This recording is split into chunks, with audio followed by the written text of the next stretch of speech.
You know, real estate is a topic for a lot of people, and it's a big topic. In fact, I've got two clients that I work with very, very actively, or many clients, but two in particular I'm thinking of. They're like you, they have multiple locations, and they're really in this decision-making process about existing locations.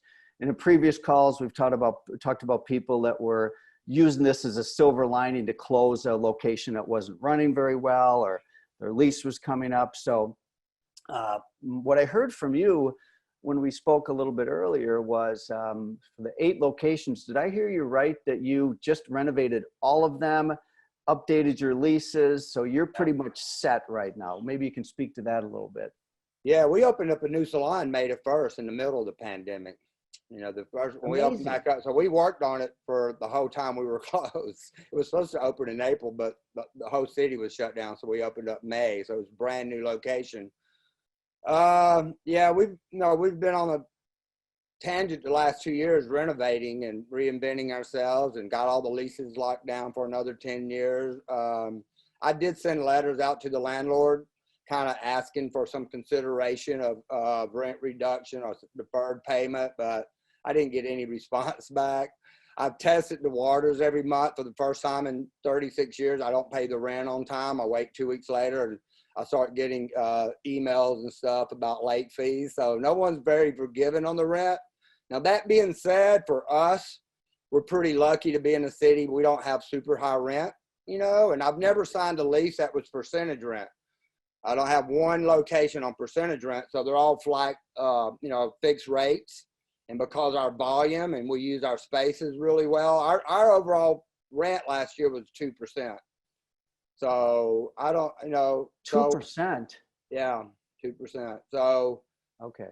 Yeah. So we, you know, rent's not really, we're not running into really, I mean, I'd love to get a reduction somehow and I don't want a good pandemic to go to waste, but I'm not really worried about making our rent, you know, plus up to this point, like I said, the PPP had paid for it.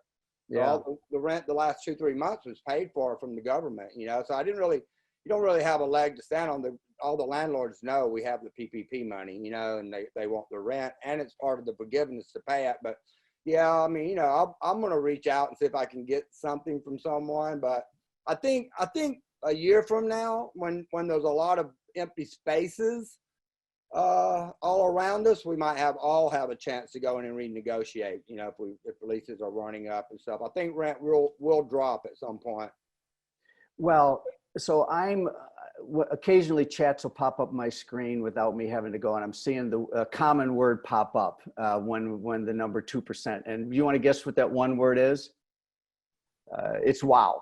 Wow. So I think I've had about 5 wows just pop up in terms of the 2% rent. And I'm thinking about this, and it allows me to connect a dot in conversation you and I have talked about a lot, and that's revenue per square foot. Right. And those of you in the Plan for Profit curriculum, we talk a lot about revenue per square foot. We give you benchmark, there's a tool, et cetera. And one of the things, Van, that you do so well is that you maximize revenue per foot. And so those of you who are looking at the 2% and saying, wow, it's probably less about the cost and more about the revenue. Because, Van, one of the things you're doing is all of your locations are over 1,000 per foot. Yeah. Okay, and clarification, that's 2% of total revenue, I think. Yeah.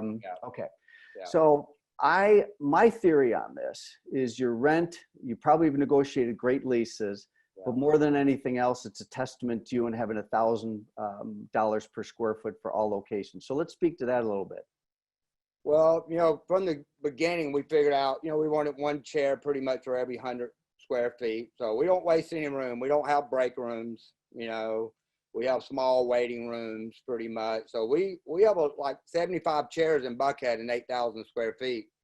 Virginia Highland had 23 chairs and 2,400 square feet. So we pack them in there, you know, and make sure, you know, everybody's got a full book. So, and trying to make sure our average retail ticket is $15 a head and stuff like that. So that is what's doing. Like, we're in a couple O centers like Sandy Springs locations, $19 a square foot rent. You know, and we're doing $5 million. So that's how we have 2%. But I've gone in shopping centers that wanted to charge me flat or 6% or whatever higher. I will not do it because I know we're going to do a high volume, you know, so I never agree on percentage rent, you know, so yeah, we just use every square foot. We don't have break rooms, and you know, I mean, when I say we don't have them, they're the size of a broom closet. One person can get in it. But we ask people, we'd rather you take a lunch break and leave for your break than sit in the back room and bitch with everybody. You know, I've never liked what break rooms create. So we have just a couple of cubby holes people can squeeze into and take a bite if they don't have a chance to take that lunch. But no break rooms. We just try to, you know, maximize all the space for production. I mean, we walk around. If there's a place we can put a hairdresser or a makeup artist, we'll squeeze them in there. So yeah, we try to use all the space wisely.